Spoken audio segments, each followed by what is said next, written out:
तो दोस्तों नमस्कार, आप सभी का बहुत बहुत स्वागत है। आज मैं आपको बताने वाला हूं आपकी जो त्रैमासिक परीक्षा है उसके लिए सबसे बेहतर अपडेट, क्योंकि यहां पर आज के इस वीडियो के माध्यम से हम साइंस के क्वेश्चन डिस्कस करेंगे। और याद रखिएगा सभी बच्चे, आपके 75 मार्क्स का जो विज्ञान का पूरा पेपर आता है दोस्तों, इसमें आप सभी को बिल्कुल बेस्ट तरीके से अध्ययन भी करना है आप लोगों को और याद करके रखना है सारे क्वेश्चन। त्रैमासिक परीक्षा के लिए आज का ये वीडियो बहुत ही टॉप क्वालिटी का होने वाला है। सभी बच्चे आइए स्टार्ट करते हैं। और आपको एक काम करना है, ऐप की लिंक मैंने डिस्क्रिप्शन में दे दी है, तो आप जाकर ऐप जल्दी से डाउनलोड भी कर लेना, क्योंकि अब हम आप लोगों को पूरे अंक दिलाने की पूरी कोशिश करेंगे। आइए स्टार्ट करते हैं आज के हमारे पहले क्वेश्चन से। सभी बच्चे ध्यान देंगे। दोस्तों विज्ञान विषय के जितने भी क्वेश्चन हैं आपको मिलेंगे मेंस एजुकेशन ऐप पर और मेंस एजुकेशन की ऑफिशियल वेबसाइट पर। आज हम आपको 30 क्वेश्चन बताएंगे। सभी क्वेश्चन आपकी कक्षा 10वीं एमपी बोर्ड के लिए बेहतर साबित होंगे। पहला क्वेश्चन ये रहा दोस्तों, रासायनिक अभिक्रिया में द्रव्यमान संरक्षण का नियम किसने दिया था? तो ये लाओजी ने दिया था दोस्तों। इसके बाद में संयोजन अभिक्रिया का एक उदाहरण क्या है? तो ये 2H2O 2 से 2H2O, यहाँ पर ये आपका आंसर हो जाएगा। रासायनिक समीकरण को संतुलित क्यों किया जाता है? तो द्रव्यमान संरक्षण के लिए जो रासायनिक समीकरण हैं उसको क्या किया जाता है दोस्तों? संतुलित किया जाता है। सभी बच्चों के लिए मैंने यहाँ पर जो क्वेश्चन दिए हैं ये आंसर तुरंत दे दिए हैं, क्योंकि आप स्क्रीनशॉट लेकर याद कर सकते हैं अधिक से अधिक। देखिए संक्षारण का मुख्य कारण क्या है? तो ये होता है दोस्तों ऑक्सीजन और नमी। इसके बाद में रासायनिक अभिक्रिया का प्रतीक क्या दर्शाता है? तो रासायनिक अभिक्रिया का जो प्रतीक है दोस्तों ये उत्पाद को दर्शाता है, ठीक है। और यहाँ पर प्रदीप्ति अभिक्रिया किसे कहते हैं? तो प्रदीप्ति का मतलब यहाँ पर ताप भी उसमें होता है और प्रकाश भी उसमें उत्पन्न होता है, ठीक है। तो ताप और प्रकाश उत्पन्न करने वाली जो अभिक्रिया होती है उसको प्रदीप्ति अभिक्रिया कहा जाता है। इसके बाद में अपघटन, देखिएगा प्यारे साथियों, अपघटन अभिक्रिया में कितने उत्पाद बनते हैं? तो 2 या अधिक उत्पाद उसमें बन जाते हैं। pH मान 7 से कम होने पर पदार्थ क्या कहलाता है? तो पदार्थ दोस्तों आपका अम्ल कहलाएगा। ये आंसर भी उसके जस्ट सामने दे रखा है। नींबू में कौन सा अम्ल पाया जाता है? तो सिट्रिक अम्ल उसमें पाया जाता है दोस्तों। यहाँ पर आप लोगों को सिट्रिक एसिड अगर दे दे तो भी आप इसी प्रकार से करेंगे, ठीक है। नींबू में कौन सा अम्ल पाया जाता है? सिट्रिक अम्ल, ठीक है। अम्ल और क्षारक की अभिक्रिया से क्या बनता है? तो लवण और आपका जल बन जाएगा, लवण और जल, ठीक। इसके बाद अगला क्वेश्चन देखिएगा सभी बच्चे, लिटमस पत्र को नीला करने वाला पदार्थ क्या है? तो ये क्षारक कहलाता है, जो कि आप लोगों को याद रखना है। बेकिंग सोडा का रासायनिक नाम सोडियम बाइकार्बोनेट है। बेकिंग सोडा जो होता है ना दोस्तों, sodium bicarbonate. Plaster of Paris का सूत्र क्या है? तो CaSO4 1/2H2O, ठीक। pH का पूर्ण रूप है पावर ऑफ हाइड्रोजन। ये आप सभी को याद रखना है, सभी बच्चों को, बिकॉज ये आप लोगों के लिए बहुत ही मोस्ट इम्पोर्टेंट क्वेश्चन होने वाले हैं। इसके बाद में नमक का सामान्य रासायनिक सूत्र क्या है? तो NaCl आपको याद रखना है। धातुओं का संक्षारण किसके कारण होता है? तो ऑक्सीजन और नमी के कारण होता है। ये बिल्कुल आप लोगों का रैपिड रिवीजन है दोस्तों, ठीक है। आप लोगों के लिए ये सारी टेस्ट सीरीज़ जो है हमने चला रखी है। ये टेस्ट सीरीज़ आपको कहाँ पर मिलेगी? हमारा जो ऐप है मेंस एजुकेशन, ठीक है। मेंस एजुकेशन एप्लीकेशन को आप इंस्टॉल करना अपने मोबाइल में, वहाँ पर सारी जानकारी आपको मिल जाएगी, ठीक है। सारे कोर्स, सारी टेस्ट सीरीज़, सब कुछ वहाँ मिलेगा। तो धातु का संक्षारण ऑक्सीजन और नमी।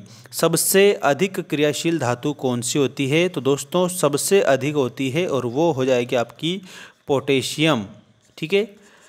नेक्स्ट, धातुओं की चमक को क्या कहते हैं? तो धात्विक चमक बोला जाता है। धात्विक चमक, इसमें आंसर आप सभी बच्चे कर देंगे।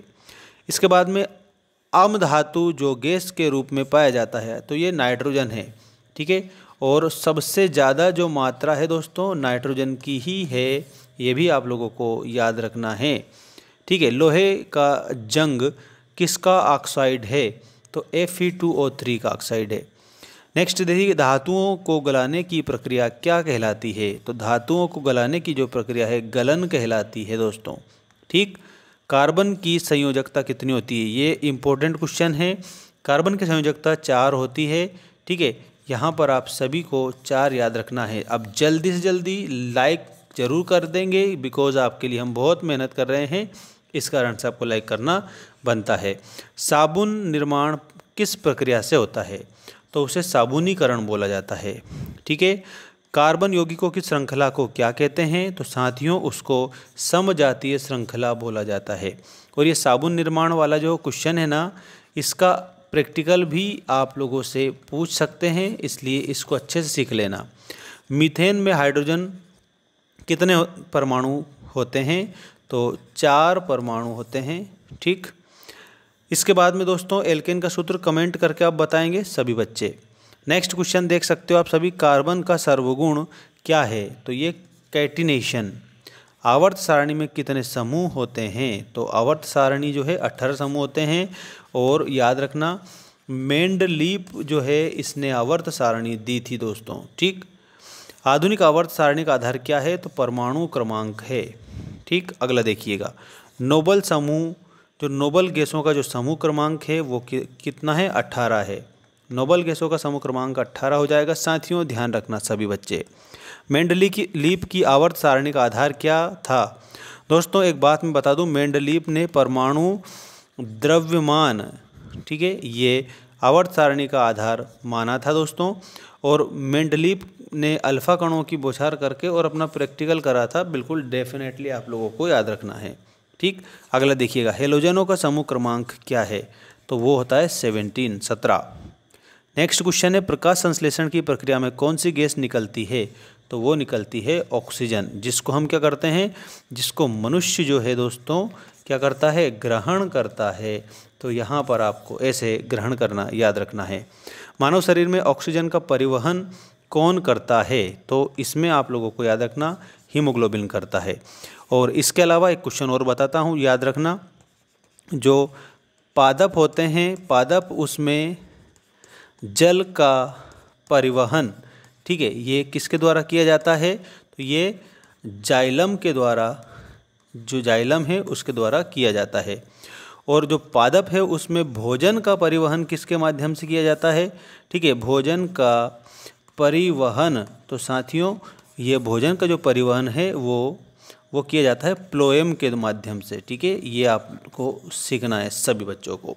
ठीक है, जल का तो जाइलम होगा पादप में, और भोजन मतलब यहाँ पर प्लोएम याद रखना। और मानव शरीर में ऑक्सीजन का परिवहन हीमोग्लोबिन के माध्यम से होता है। और हीमोग्लोबिन जो है ये हमारा जो रक्त है उसमें पाया जाता है। ठीक, याद रखना सभी। इसके बाद में देखिएगा यहाँ पर नेक्स्ट क्वेश्चन देखो आ चुका है, पौधों में जल का परिवहन किसके द्वारा होता है? जाइलम के द्वारा। मानव में उत्सर्जन का मुख्य अंग कौन सा है? तो जो वृक्क होता है दोस्तों, ये उत्सर्जन का प्रमुख अंग होता है। क्लोरोफिल का मुख्य कार्य क्या है? ये बहुत ही बेस्ट क्वेश्चन है, प्रकाश अवशोषण। अब देखो यहाँ पर जो सूर्य होता है ना, सूर्य हमारा सूर्य, इसकी प्रकाश की जब उपस्थिति होती है उसमें हरे पौधे क्या करते हैं? अपना भोजन बनाते हैं। ठीक, तो वो जो हरी पत्तियाँ होती है वो किसके कारण होती है? वो क्लोरोफिल के कारण होती है। ठीक है, और जैसे ही क्लोरोफिल खत्म होती है तो पत्तियाँ पीली होकर गिरने लग जाती है। ठीक है, ऐसे याद रखना सभी। और ये प्रकाश का अवशोषण क्लोरोफिल का मुख्य कार्य होता है। श्वसन का अंतिम उत्पाद क्या है? तो CO2 एंड H2O, ये श्वसन का अंतिम उत्पाद हो जाएगा। ठीक है, सभी को आंसर ये याद रखना रहेगा दोस्तों। इसके बाद में अगला जो क्वेश्चन है ये रहा आपका, पौधों में भोजन का परिवहन किसके द्वारा होता है? तो पौधों में प्लोएम के माध्यम से होता है, सामने ही मैंने लिख रखा है आपके लिए। ठीक है, जंतुओं में समन्वय के लिए कौन सा तंत्र उत्तरदायी है? तो जंतुओं में तंत्रिका तंत्र उत्तरदायी होता है किसके लिए? तो याद रखना समन्वय के लिए। ठीक, मानव मस्तिष्क का सबसे बड़ा भाग प्रमस्तिष्क होता है। ठीक है, प्रमस्तिष्क जो है दोस्तों, ये मानव मस्तिष्क का सबसे बड़ा भाग कहलाता है। पौधों में गति का मुख्य कारण क्या है? तो पौधों में गति का मुख्य कारण होता है और वो हो जाएगा वृद्धि। ठीक है, इसके बाद अगला देखिएगा सभी बच्चे, थायरोक्सिन हार्मोन का स्राव कहाँ से होता है? तो ये थायराइड ग्रंथि से होता है। रीढ़ की हड्डी का मुख्य कार्य क्या है? तो ये प्रतिवर्ती क्रिया है। ठीक है, ये मोस्ट इम्पोर्टेंट क्वेश्चन है, प्रतिवर्ती क्रिया आपको याद रखना रहेगा। पौधों में रासायनिक समन्वय के लिए उत्तरदायी क्या है? पौधों में रासायनिक जो समन्वय है वो हार्मोन के माध्यम से होता है।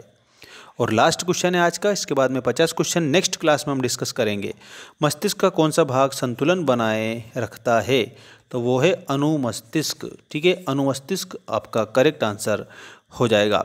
अगर आपको 10th क्लास की ये पूरी टेस्ट सीरीज चाहिए तो आपको एक काम करना है, हमारा जो ऐप है मेंस एजुकेशन, ठीक है, आपको हमारा मेंस एजुकेशन ऐप इंस्टॉल करना है।